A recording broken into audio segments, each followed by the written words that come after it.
Nilambur tourism കോൺക്ലേവിന്റെ മറവിൽ സർക്കാരിന്റെ logo വെച്ച് വൻ സാമ്പത്തിക തട്ടിപ്പ് എന്ന ആരോപണവുമായി ഡിവൈഎഫ്ഐ രംഗത്ത്.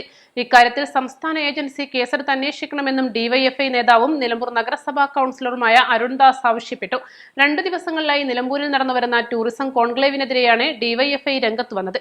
നിലമ്പൂർ ടൂറിസം ഓർഗനൈസേഷൻ നേതൃത്വത്തിൽ കോൺക്ലേവ് സംഘടിപ്പിക്കുന്നുണ്ട്.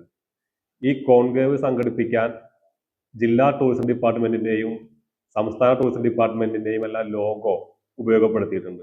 ഇതിന്റെ രജിസ്ട്രേഷനും മറ്റുമായിട്ടെല്ലാം ഈ ലോഗോ ഉപയോഗപ്പെടുത്തിയിട്ടുണ്ട്. ഇന്ന് ഈ DTPCയുടെ ഒരു പ്രസ് റിലീസ് പുറത്തു വന്നത് ഇതിൽ ഒരു തരത്തിലുള്ള ടൂറിസം ഡിപ്പാർട്ട്മെന്റിന്റെ അനുവാദം വാങ്ങാതെയാണ് ഈ ലോഗോ ഉപയോഗപ്പെടുത്തിയിട്ടുള്ളത് എന്നാണ്.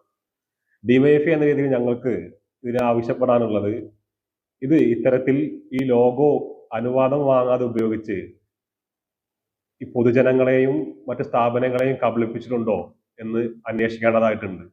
അതോടൊപ്പം ഇതിൽ ഈ ലോഗോയെല്ലാം ഉപയോഗപ്പെടുത്തി സാമ്പത്തികമായിട്ട് എന്തെങ്കിലും തരത്തിലുള്ള ക്രമക്കേടുകൾ നടത്തിയിട്ടുണ്ടോ എന്നുള്ളതും ഈ വിവരം പുറത്തു വന്നതിന്റെ അടിസ്ഥാനത്തിൽ ഒരു സംസ്ഥാന ഏജൻസി തന്നെ അന്വേഷിക്കണം എന്നാണ് ഡിവൈഎഫ്ഐ എന്ന രീതിയിൽ ഞങ്ങൾക്ക് ആവശ്യപ്പെടാനായിട്ടുള്ളത്. വെഡിംഗ് ആഭരണങ്ങൾ, ലൈറ്റ് വെയ്റ്റ് ഡെയിലി വെയർ ആഭരണങ്ങൾ, ഡയമണ്ട് ആഭരണങ്ങൾ എന്നിവ ഏറ്റവും കുറഞ്ഞ പണിക്കൂലിയിൽ നിങ്ങൾക്ക് സ്വന്തമാക്കാം. Haya gold and diamonds, Bantoor and Elankur.